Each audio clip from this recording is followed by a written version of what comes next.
السلام علیکم دوستوں، میں ہوں حکیم شاہد۔ ویلکم کرتا ہوں آپ کو اپنے چینل پر۔ دوستوں ایک بار پھر ایک نئی ویڈیو کے ساتھ اور ایک نئی جڑی بوٹی کے ساتھ آپ کی خدمت میں حاضر ہوں۔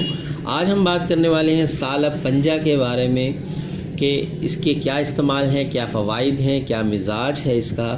تو دوستوں بہت زبردست چیز ہے، شاید ہی کوئی مغلظ کا نسخہ ایسا ہو جس میں اس کا استعمال نہ ہوتا ہو۔ کچھ چیزیں ایسی ہوتی ہیں جن کا استعمال تقریباً ہی مغلظ وغیرہ کے نسخوں میں ہوتا ہے، جیسا سالب مصری ہو گئی، موسلی سفید ہو گئی، سالب پنجہ ہو گیا۔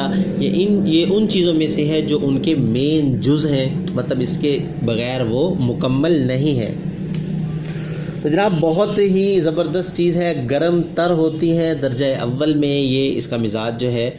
اور اگر بات کریں اس کے فوائد کی تو آپ سمجھ ہی گئے ہوں گے۔ مقوی با ہے، قوت با کو بڑھاتی ہے، مردانہ طاقت مطلب کہ بڑھاتی ہے۔ مقوی اعصاب ہے، اعصاب کو طاقت دیتی ہے۔ جو پٹھے کمزور ہو جاتے ہیں ان کے لیے بہت زبردست چیز ہے، ان کو فائدہ دیتی ہے۔ مولد ہے مطلب کہ منی کو پیدا کرتی ہے، جن لوگوں کی منی کم پیدا ہوتی ہے ان کے لیے بہت زبردست چیز ہے، کہ ان کی منی میں اضافہ ہو جائے گا، اس کے استعمال سے منی زیادہ پیدا ہوگی۔ اور دوسرے نمبر پر مغلظ بھی ہے، مطلب مولد بھی ہے، مغلظ بھی ہے۔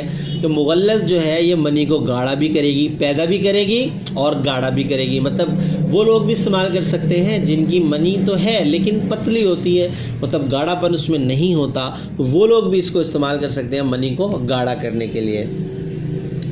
اور بدن کو پھلاتی ہے۔ پھلانے سے مراد یہ نہیں ہے کہ ہوا بھر جائے گی، پھلانے سے مراد یہ ہے کہ جسم کو فربا کرتی ہے۔ مطلب جو کمزور لوگ ہوتے ہیں اگر وہ اس کو مطلب اس کا پاؤڈر جو اس کا سفوف جو ہے دودھ میں پکا کر استعمال کریں تو اس سے ان کے جسم جو کئیوں کے جو چہرے اندر کو گھسے ہوئے ہوتے ہیں تو وہ باہر آ جائیں گے، مطلب ان کے چہرے پہ رونق آ جائے گی۔ تو استعمال جو ہے اس کا بتاؤں گا، اس کی خوراک کیا ہے، اس کے مطابق آپ اس کو استعمال کر سکتے ہیں۔ تو جناب بات یہ تھی قوت با ہونے کی وجہ سے اس میں ضعف با کو دور کرتی ہے۔ سب میں آپ کو اس کے جو مین جو اس کے افعال ہیں وہ آپ کو بتا چکا ہوں۔ اب بات کر لیں اگر یہ مضر کیا ہے، مطلب کہ کن مزاج والوں کے لیے مضر ہے، تو یہ گرم مزاج والوں کے لیے تھوڑی سی مضر ہوتی ہے۔ لیکن اگر آپ اس کو اور خصوصاً ایک بات بتا دوں، جن لوگوں کا معدہ کمزور ہوتا ہے، مطلب کہ جن کو خوراک صحیح سے ہضم نہیں ہوتی، ان لوگوں کو یہ ہضم نہیں ہوتی کیونکہ یہ تھوڑی سی ثقیل ہوتی ہے، تھوڑا سا دیر لیتی ہے ہضم ہونے میں۔ تو جن کے معدے کمزور ہوتے ہیں ان کو تھوڑا سا مضر ہے یہ۔ لیکن اگر اس کا مسئلہ استعمال کر لیا جائے تو کوئی وہ نہیں ہے۔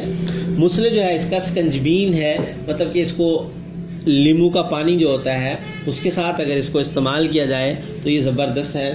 اور آب کاسنی جو ہے، مطلب کاسنی کے پانی کے ساتھ اگر اس کو استعمال کیا جائے تو یہ بہترین ہے، مطلب اس کا مضر جو ہے وہ ختم ہو جائے گا، ٹھیک ہے۔ اور مقدار خوراک کی اگر اس کی بات کر لیں تو 3 ماشا سے 5 ماشا تک اس کو آپ استعمال کر سکتے ہیں۔ 3 ماشا سے 5 ماشا تک آپ اس کو استعمال کر سکتے ہیں۔ جیسا میں نے آپ کو پہلے بتایا کہ آپ اس کو اگر دودھ میں پکا کر استعمال کرنا چاہتے ہیں تو اس کا پاؤڈر کر لیجئے، اور تقریباً اگر آپ کے پاس 1 پاؤ دودھ ہو آپ اس کو آگ پر رکھیے اور اس میں 3 گرام سے 5 گرام تک مطلب اس کو ڈالیے اور اس کو پکائیں اور اس کو استعمال کریں۔ بہت زبردست چیز ہے، جریان ہو، مادہ منویہ پتلا ہو، گاڑھا کرنا ہو، مطلب میں جو آپ کو بتا چکا ہوں، تفصیل اگر کریں گے تو بہت لمبا ہو جائے گا۔ مختصر سا آپ کو تعارف کروا دیا ہے، امید ہے آپ کو ویڈیو پسند آئی ہوگی۔